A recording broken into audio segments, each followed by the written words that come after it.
What in the fuck is a canonical tag, and how do I use one? Stay tuned, I'm gonna tell you how.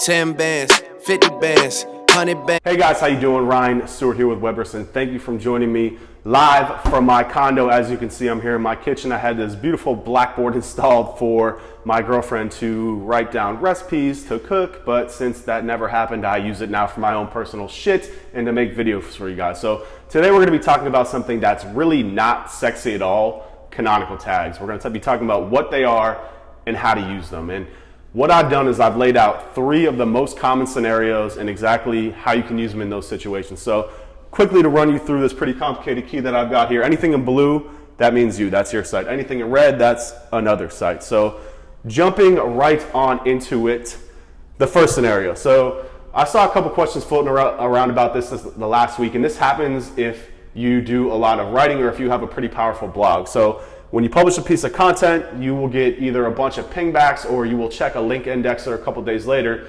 and you'll see that a lot of little sites have literally ripped verbatim, word for word, the content on your post. Now, a lot of these sites do it. I know there are a lot of just private blog networks that just syndicate content from big sites just to beef up the site and add content, right? It's just a script that you just pull from an RSS feed and it just literally copies and pastes content, right? This isn't bad for your site. You do not have to worry about duplicate content. If it's something that you're worried about, all you have to do is whenever you publish a new piece of content or a new page on your website, go into your Webmaster Tools, Search Console, go to Fetch as Google, submit the URL, and it will get indexed immediately. And all that does is it tells Google that this piece of content belongs to your site, to your domain, and anything else in the web is a copy. Now, you can do this. If you have another site, you can actually rip content verbatim, and that's what we're going to talk about in the second scenario. You're allowed to rip content from other sites as long as you use a canonical tag that points back to the original source, because that tells Google that you syndicated that content, this is the original source, I'm just using it for my own personal gain. So actually, I've used this before because I do a lot of guest blogging for a lot of big sites, and I write really, really good content that I would like to share with my own personal audience. Now, all I have to do is literally copy and paste my own blog and then use a canonical tag that points back to the original source. And that's really easy to do if you use WordPress, because there's actually in pretty much every SEO plugin, you just scroll down on your post page and there's a space for cross-domain canonical tags. And all you do is you put in the URL of the original piece of content, you dump it in here and click publish, and it puts a little piece of HTML on your page that when Google crawls your page, it says, hey, look, this content is syndicated from this URL. No harm, no foul, right? There's no payment penalties triggered. And that's actually how press releases are supposed to work, right?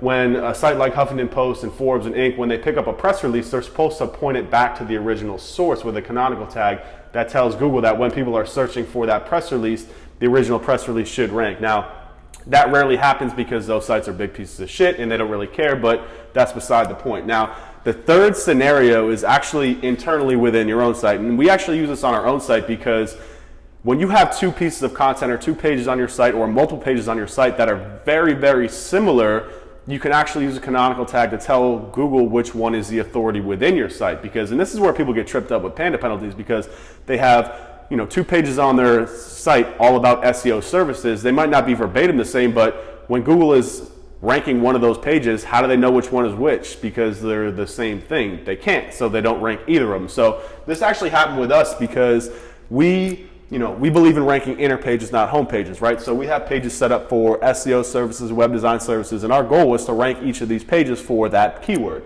What ended up happening was our home page ended up ranking for the main SEO keyword. So instead of trying to fight it and ask people to change links and stuff like that, what we did, we took a canonical tag from our SEO services page and pointed it right at the home page. And that told Google that when people are searching for SEO services, especially our branded SEO services, use the home page, don't even bother with the services page. Now, this page is still indexed, but it's just not going to rank for that stuff because we told Google that this page is the authority when it comes to SEO. So it's very valuable if you have similar pieces of content on your site to use canonical tags internally, especially if you're updating a piece of content that's like 3 or 4 years old and you write a new page. Just use a canonical tag. Don't bother deleting it. Canonicalize it to the new page that tells Google that this is a new authority on our site. So that's all I got for you guys today. I hope you enjoyed it.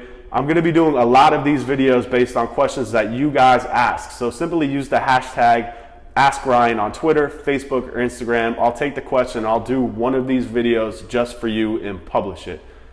Thanks for joining me, guys. Have a great day.